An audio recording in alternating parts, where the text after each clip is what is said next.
Shalom Bapak Ibu dan Saudara yang terkasih di dalam Tuhan Yesus Kristus. Pagi hari ini mari kita awali perjalanan hidup kita dengan kita merenungkan kebenaran firman Tuhan. Adapun tema untuk renungan kita hari ini adalah yang menghambat janji Tuhan, bagian pertama. Yang menghambat janji Tuhan, bagian pertama. Dan firman Tuhan itu diambil dari 1 Petrus pasal 3 ayat yang ke-10. Demikian firman-Nya. Siapa yang mau mencintai hidup dan mau melihat hari-hari baik, ia harus menjaga lidahnya terhadap yang jahat dan bibirnya terhadap ucapan-ucapan yang menipu. Bapak Ibu jemaat yang dikasihi Tuhan Yesus Kristus, Tuhan berkata dalam firman-Nya, "Aku ini mengetahui rancangan-rancangan apa yang ada padaku mengenai kamu." Demikianlah firman Tuhan, yaitu rancangan damai sejahtera dan bukan rancangan kecelakaan, untuk memberikan kepadamu hari depan yang penuh harapan.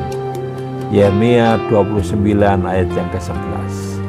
Sangat jelas sekali dikatakan bahwa rancangan Tuhan dalam kehidupan orang percaya adalah keberhasilan, hari-hari baik, dan masa depan yang penuh harapan. Tuhan telah menyediakan segalanya bagi kita: hikmat, berkat, perlindungan, kesembuhan, mujizat pemeliharaan, penyertaan anugerah, dan juga pengampunan. Namun semuanya itu belumlah cukup. Salah satu kunci yang menentukan untuk mendapatkan semua yang baik dari Tuhan adalah kita memiliki karakter yang baik. Tanpa karakter yang berkenan di hati Tuhan, kita takkan menikmati janji Tuhan itu.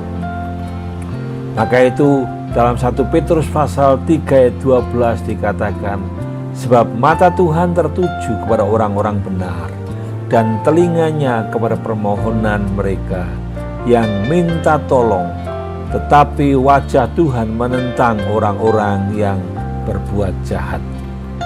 Ada beberapa karakter yang sering menjadi penghambat berkat dan keberhasilan kita sebagai orang percaya. Di antaranya adalah yang pertama, hati yang tidak mau percaya. Ketika ketidakpercayaan menjadi penghalang utama mengalami mujizat Tuhan. Jangan keraskan hatimu, percayalah kepada Tuhan sepenuhnya.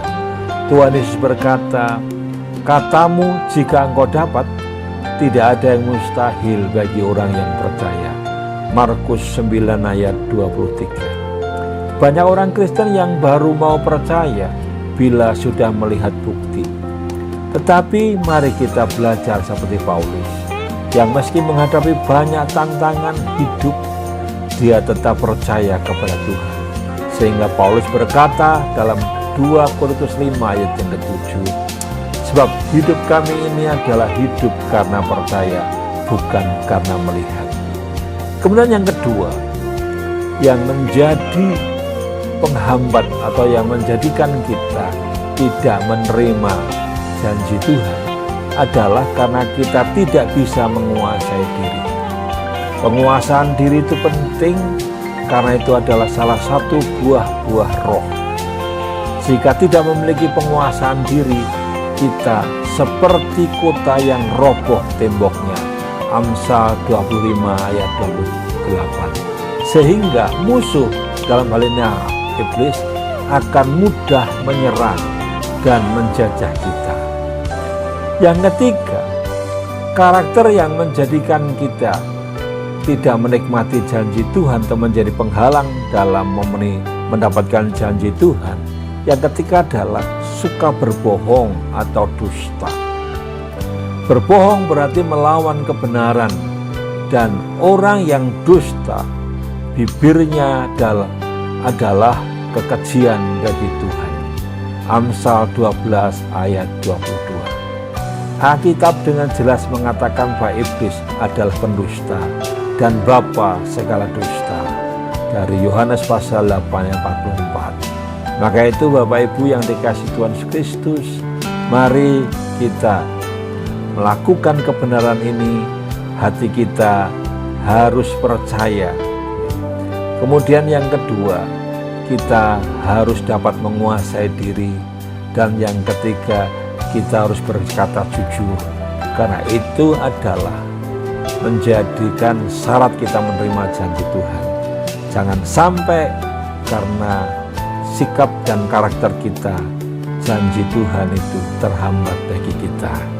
Selamat beraktivitas, Tuhan memberkati selalu. Shalom, haleluya, puji Tuhan, amin.